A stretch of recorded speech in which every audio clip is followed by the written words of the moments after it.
Hi, I'm Eric Wiseman, and this is Health Now. Thanks for being with us. I'm a scientist. I'm not a medical doctor or veterinarian, but I work with people on their sick dogs and cats. I do human cases as well. Mostly I work in the areas of cancers and organ failure, and most of my practice is nationwide. I don't do a lot of work in the Twin Cities, although I do some with people and their animals. And my procedures are not medical, they're not veterinary, they are nutrient and metabolite procedures.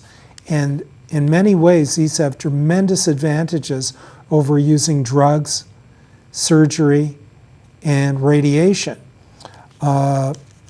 Most of my cases come to me from people that have considered using conventional cancer procedures or with their dogs and their cats or ferrets or themselves, and they've decided to use the nutrient metabolite procedure instead. We've had very, very good results and long-term remissions. So call me if you have interest in these procedures or if you know someone who's dying with cancer. We've had very good long-term results. Our company has won numerous awards just in 2013 alone. We've also won accreditations nationally and awards internationally for our services. The topic on this program, in fact, we have two topics, and we're going to be discussing about avoidable toxins that are linked to the third leading cause of death in humans. And we're also going to be talking about solar energy. We have a special guest with us, Tom Reinke from Sundial Solar. Okay. Again, I'm Eric Wiseman, and we're here tonight and we're talking about the advantages of using natural health as opposed to drugs and surgery. And in case you didn't know, the United States is ranked at 37th behind all other developed nations in healthcare, and that's by the World Health Organization. Also, the Commonwealth Organization ranks U.S. healthcare as poor. So these are good reasons to consider natural healthcare as opposed to drugs, surgery, chemotherapy, and radiation when you're dealing with cancers. And I will tell you that the clients that I've had for cancers, while they have had excellent long-term remissions, there have not been a lot of them.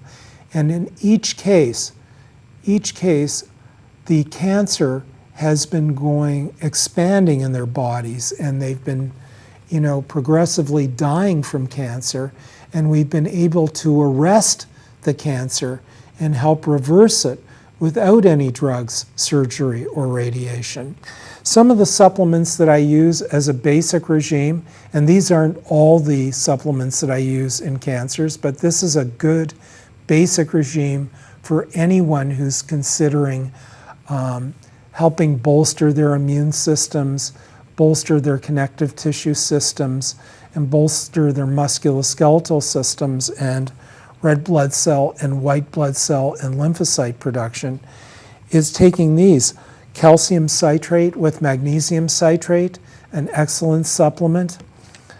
Also, vitamin C in high concentrations. I take about 10,000 milligrams of powdered vitamin C a day. B50, an excellent supplement, high in all the B vitamins, especially B12 and B6, which are critically important for the development of red blood cells. And last but not least, this is a good part of a basic regime, is vitamin D plus vitamin K2 MK7. And this is a minimum good regime. But if you're not getting these things together, you're not getting a good basic regime to keep your musculoskeletal integrity, your connective tissue integrity, your red blood cell production, and your white blood cell production normalized and optimized. So these work together to provide you with better immunity, better connective tissue strength, reduce your risks of cancer, along with a strict vegetarian diet. Now, a lot of people don't realize this, but people that are strict vegetarians live on average 28% longer than people that eat animal tissue. And this is right across the board. If you're dealing with a strict vegetarian diet, that is a diet that contains no animal tissue at all, no meat, no poultry, no fish, no dairy, no egg product. These people, including myself, live on average about 28% longer and with much better health than the average meat eater. So even if you're eating organic meat, you're still getting consummate amounts of, you can still be getting consummate amounts of growth hormones and antibiotics because they still give them to organically raised animals. And you're still getting radiation that's used to treat meat, poultry, and fish that is produced in the United States. And the reason why radiation is used, the reason why sodium nitrate is used, even in organic meat, is to control the growth of bacteria after the animals have been butchered. One thing is for sure, you're definitely going to have a lot less cruelty in your diet if you're a strict vegetarian, like myself. So I hope you'll consider doing this. As I mentioned, we have two topics that we're going to be talking about on this program. One is reducing the amount of toxicity that we're exposed to, and this includes herbicides and pesticides. You're going to be surprised at the ways that you can reduce these, and you're also going to be surprised at the ways that you can decrease your cost of energy. And that's why we have our special guest with us tonight, and that is Tom Reinke from Sundial Solar. And I want to introduce him. Thanks for being on the show. Thanks for having me. Good to have you, Tom. Okay, Tom's going to be talking about solar energy and some of the advantages of solar. A lot of people don't realize that the cost of solar can be kept much lower than it was formerly because there are such things as solar gardens now, and the cost of production of solar cells has come down so much in the past decade. And Tom, why don't you tell us a little bit about your background and some of the issues with respect to using solar and why it's become so much more cost effective in the last decade? Sure. Well, I got into solar about 5 years ago. I was actually working in a bicycle shop, and our sister shop was the electric vehicle store in St. Louis Park. So some of our vehicles had solar chargers on them. So if they were parked in the sun, and didn't drive them for a week, you could actually charge it completely. It took about a week to charge those, but that was just a trickle charger just to kind of keep the batteries topped off. So I got kind of familiar with how they worked there. And then when I left the shop, I was actually looking through Craigslist for a job, and I answered John Kramer's Craigslist ad and met him at a coffee shop with about 5 other people a week later. And 2 weeks after that, I was still the only one that was, still working for the company and staying in constant contact with John. So over the past 4 years, that we've really seen a decrease in the amount in the cost of solar, and a large part of that was because of the huge upfront investment that China made in the production facilities that they built over there. They were largely purchased from American companies. All the stuff that they're using to produce these silicon wafers are American-made machines. So we sold them a bunch of machines, and now they've flooded the global market with all kinds of solar panels and whatever's associated with them, the racking materials, the electronics, the inverters, all the things that you need in order to install a system have been just coming, in floods out of China. That's lowered the global cost by, just in the last 2 years, over 30%. Even though the rebates are being decreased by some of the utilities and some of the states that are funding these rebates, the bottom line is that you can still get a large portion of it funded by these rebates and incentives. Whereas, a few years ago you could cover 90% of the cost of a system on a building. Nowadays you can cover 70%, but it's a dollar figure that's much lower than it would have been 4 or 5 years ago. So there's new legislation that just got passed, the Clean Energy Bill that got passed by the Minnesota legislature in May, and that allows us to create community solar gardens, which is a beautiful thing in that it allows people who live in an apartment, people that live in a townhome, or maybe their roof doesn't face the right way in order to make use of solar on their own building.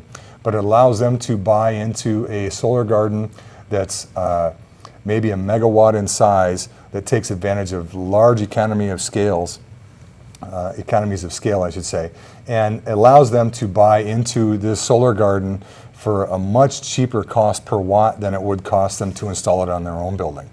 Right now it costs for a flat roof application, you're probably looking at somewhere around $5 a watt. On a sloped roof application, we're probably looking at somewhere around $7 to $8 a watt. In a community solar garden, you're looking at $1.60 a watt. So it's much less money to get involved, and it's actually done by a virtual billing program that was designed by Xcel Energy when they developed this whole program out in Boulder, Colorado 3 or 4 years ago. So you buy a share of a community solar garden that's on somebody else's roof, and the production of those panels is credited directly to your bill every month. So it's a beautiful thing in that it allows you to take advantage of solar without having the ability to do it otherwise. But it also saves you a lot of money because it allows you to take advantage of economies of scale that you wouldn't have access to otherwise.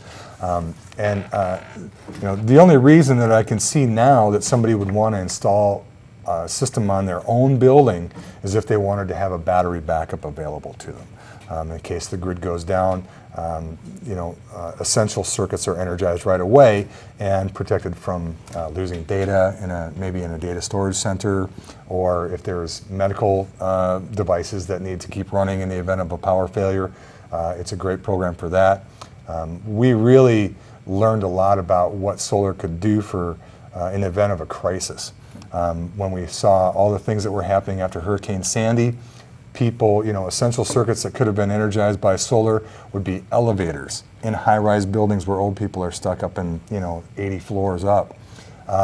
It would have been great for people to be able to charge their phones.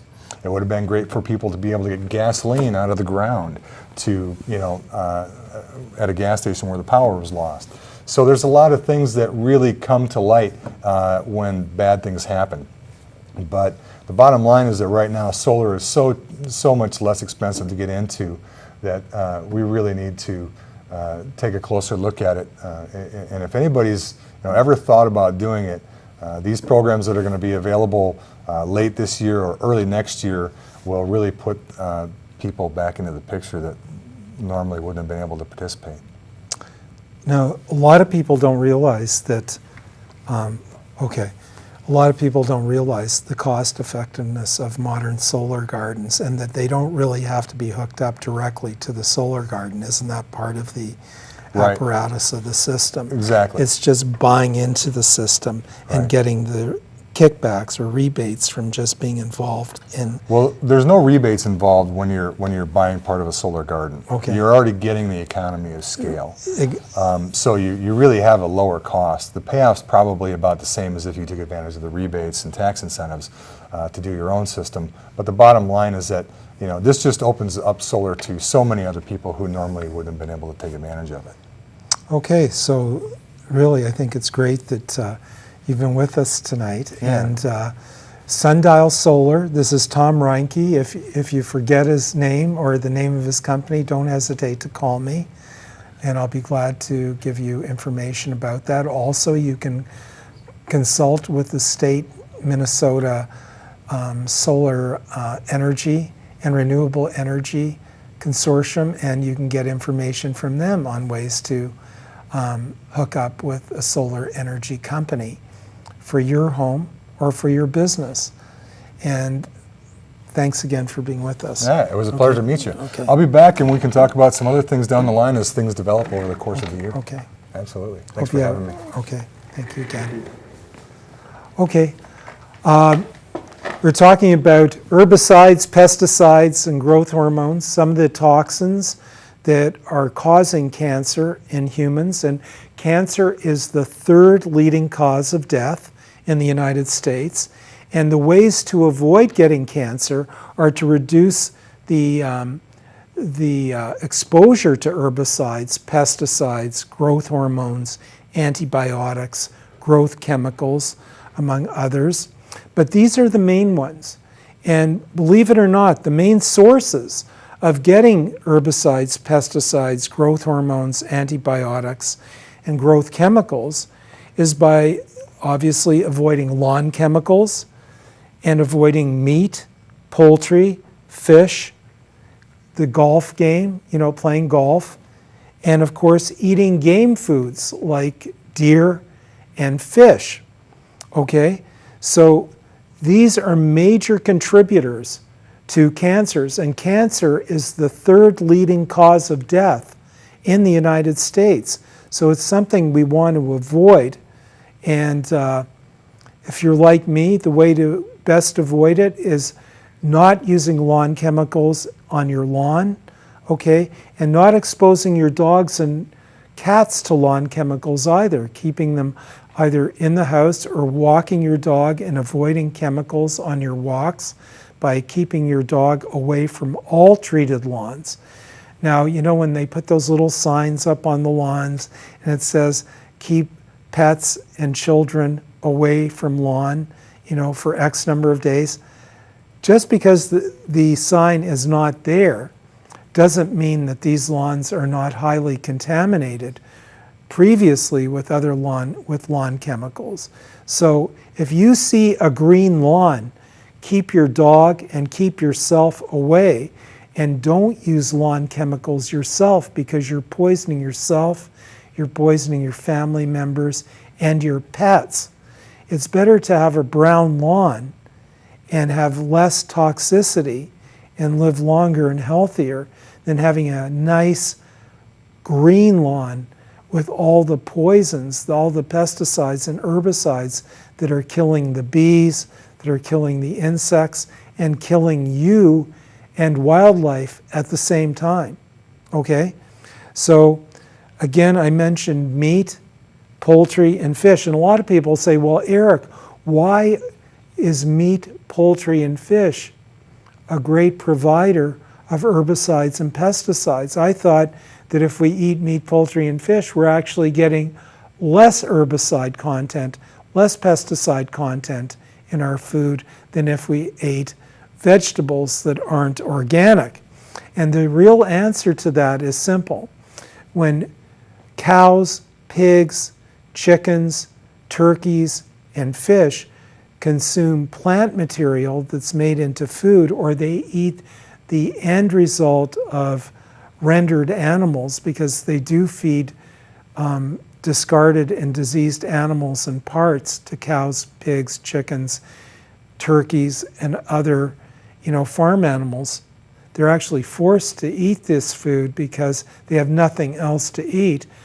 Those meats and meat parts have concentrated herbicides and pesticides in them because the animal consumes so much corn, particularly, and soy that's been treated with herbicides and pesticides, and it concentrates in their flesh. So you actually get far more herbicide and pesticide content in meat, poultry, and fish than you do in eating soy by itself, or eating corn by itself, or eating other non-organic vegetables. And of course, if you're eating organic vegetables, you're getting very little, if any, in the way of herbicide and pesticide content. Again, though, if you're eating meat, poultry, and fish, you're getting huge concentrations of herbicides and pesticides. And that's why people that eat meat, poultry, and fish die 28% sooner, but 30% sooner than strict vegetarians. In other words, people that are strictly vegetarian don't eat any meat, poultry, or fish, live 28% longer than people that do eat meat, poultry, and fish. And you can call me, I hope you do, 651-221-9056. We have pamphlets, we have brochures, we can give them to you at no cost. Call us. We have a monthly meeting every third Sunday of the month at my offices at the corner of Highway 36 and 61. You're invited. There's no charge for coming to our monthly lecture on natural health and ways to live longer and healthier. I hope you'll join us. Remember that the same strategy that applies to humans about living 28% longer can also apply to dogs and cats.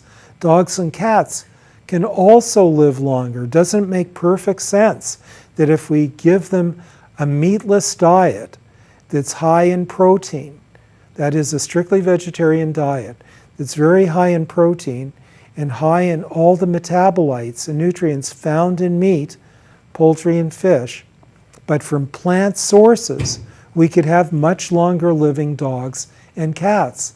And that's what I found, that we can have longer living dogs and cats on meat-free diets. So we can't guarantee life expectancy with dogs and cats. We can't guarantee life expectancy with humans. But we can tell you historically, epidemiologically, that they can live and have lived longer and healthier on strict vegetarian diets with supplementation. I hope that you'll join us for working with a cruelty-free diet and living cruelty-free lifestyle.